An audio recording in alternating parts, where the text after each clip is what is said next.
게임을 안 하는 사람들에게도 한 번쯤 궁금했을 질문이 있습니다. PSO와 엑스박스 시리즈 X. 이 두 기계, 도대체 뭐가 얼마나 다른 걸까요? 가격은 비슷한데 왜 사람마다 추천하는 게 다를까요? 오늘은 마케팅 문구 말고 진짜 숫자로 비교해 보겠습니다. 먼저 이 두 콘솔의 두뇌, CPU부터 보겠습니다. 둘 다 AMD의 Zen, 이 아키텍처를 씁니다. 사실상 형제라고 봐도 됩니다. 차이는 클럭 속도, 그러니까 일을 처리하는 박제에서 납니다. 제조사 공식 발표 기준으로 PSO는 최대 3.5GHz, 엑스박스 시리즈 X는 3.8GHz입니다. 숫자만 보면 엑스박스가 살짝 빠르죠. CPU를 자동차 엔진의 회전수에 비유하자면 엑스박스는 분당 회전수가 조금 더 높은 엔진입니다.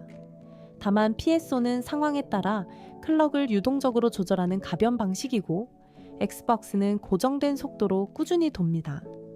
일정한 페이스로 달리는 마라토너냐, 구간에 따라 페이스를 바꾸는 선수냐, 철학이 다른 겁니다. 이제 그래픽을 책임지는 GPU로 넘어가 볼까요? 여기서는 비유 대신 그냥 숫자를 보겠습니다. 성능 단위인 테라플롭스 기준으로 PSO는 10.28TF, 엑스박스 시리즈 X는 12.1 OTF입니다. 이론적 최대치 기준으로 엑스박스가 약 18% 더 높습니다. 실제로 멀티 플랫폼 게임을 같은 옵션에서 돌렸을 때 디지털 파운드리 같은 분석 매체의 비교 영상에서 엑스박스 버전이 해상도나 프레임에서 미세하게 우위를 보이는 경우가 종종 보고됩니다. 하지만 일반 시청거리에서 사람 눈으로 그 차이를 알아채기는 쉽지 않다는 평가도 함께 나옵니다. 진짜 흥미로운 건 그 다음 저장 장치인 SSD입니다.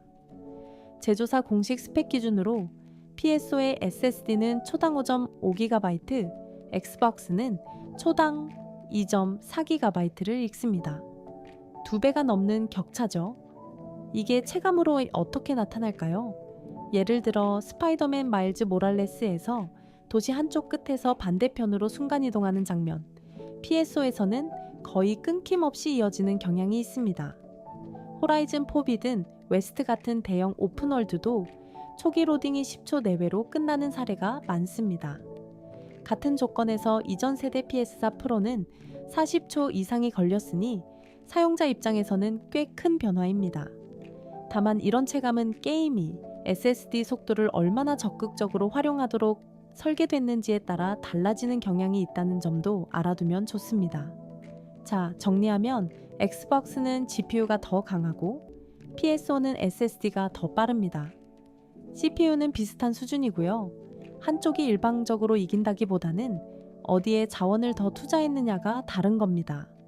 엑스박스는 화질과 프레임의 천장을 높이는 데 집중했고 PSO는 로딩 시간을 줄이고 게임의 흐름을 끊지 않는 쪽에 투자한 거죠. 결국 두 회사는 같은 예산 안에서 서로 다른 우선순위를 선택한 셈이고 그 선택은 게임 디자인 자체에도 영향을 미칩니다. 그래서 오늘 이야기를 듣고 나면 다음에 노트북이든 스마트폰이든 새 기기를 살 때 스펙표를 보는 눈이 조금 달라질지도 모릅니다.